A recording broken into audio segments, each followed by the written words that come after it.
Chapter 13. Into the River. A sword. A hook. Claw. Axe. Axe again. A claw. Hook. Trig furrowed his brow, thinking hard. Tenna was sitting on a nearby cushion, watching Trig and Panico with interest. The old mercenary was working with a deck of cards. Holding it in one hand, Panico drew a card and held it up, hiding the face from view and only showing the backside to Trig. Each time he did this, Trig attempted to guess the symbol on the card face. Once Trig made a guess, Panico put the card away without revealing the answer to Trig. This went on for a few minutes, finally ending when Panico ran out of cards. "That was interesting," Panico said. "I don't get it," Trig said. "How does this show I've got psionics?" "Maybe you're supposed to see through the cards, like X-ray vision," Tenna suggested. "No, that's wrong," Panico said. "This test is to establish your baseline extrasensory perception, or ESP. It is a very basic ability all psions have, even the latent ones, such as yourself."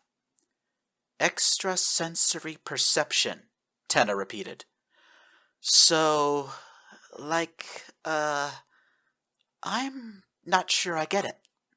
"I think Trig does," Panico said.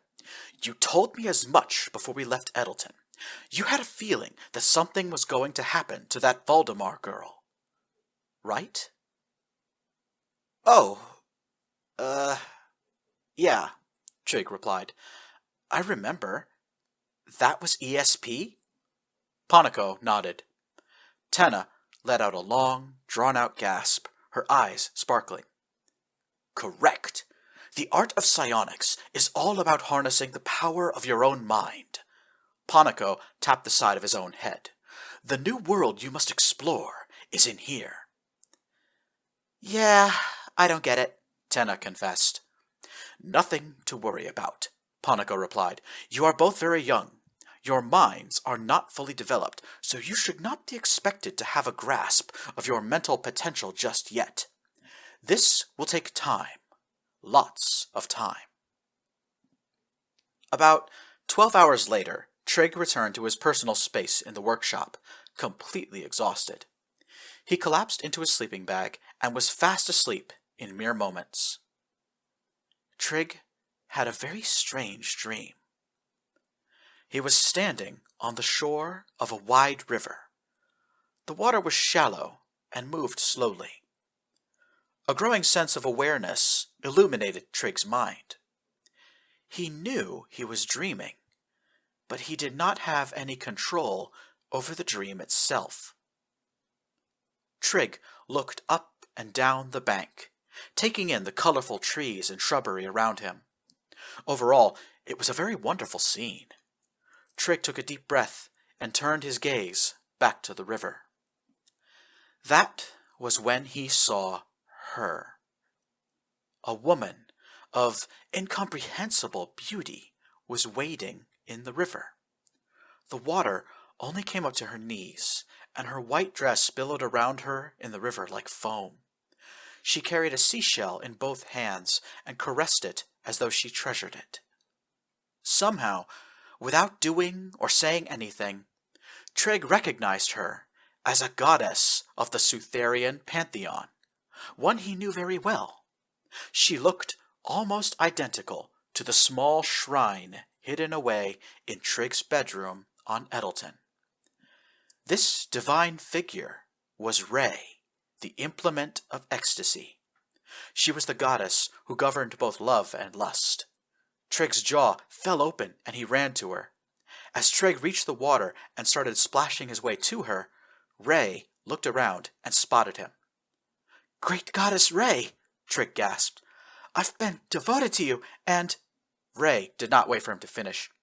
She raised her arm and pointed to the far shore. "Go," Ray spoke in a sharp voice. It was a command. "Bring her to me." Trig followed the direction her finger was pointing. He looked to the distant riverbank and spotted 2 more people.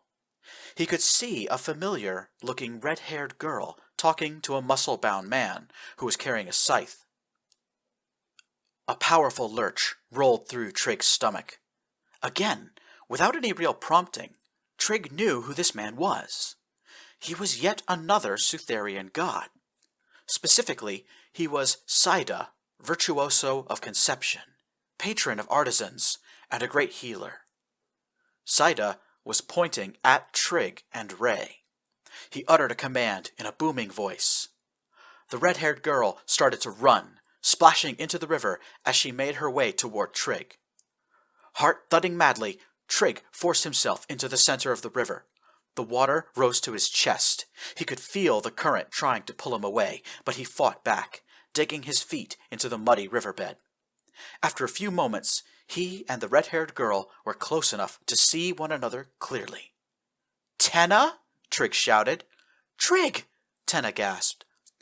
The 2 teenagers hugged one another, holding on tightly as the stream tried to pull them downriver.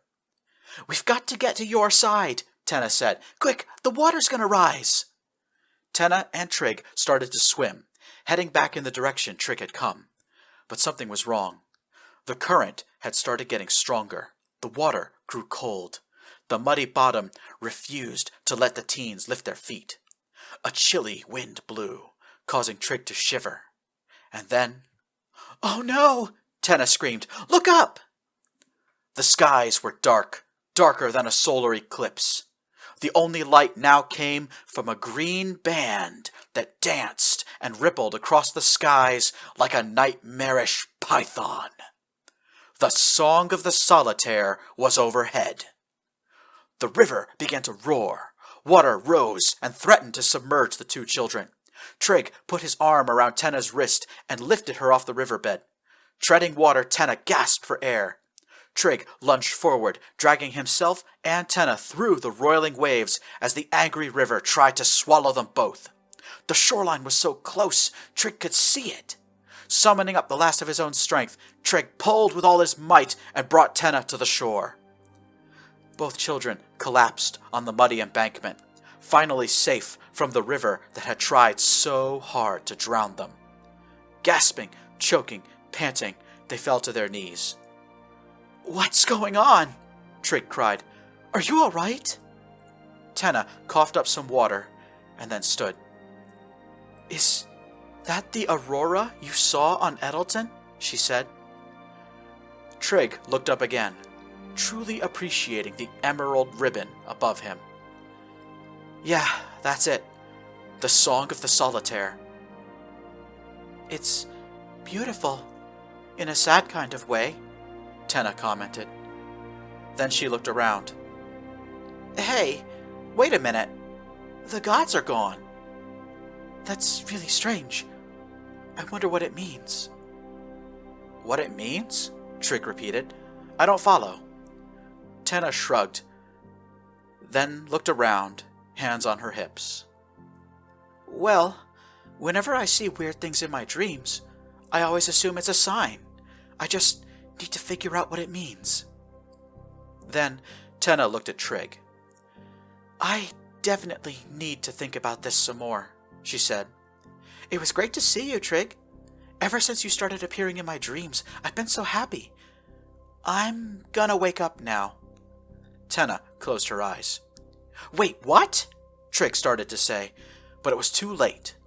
The dream ended instantly, and he woke up.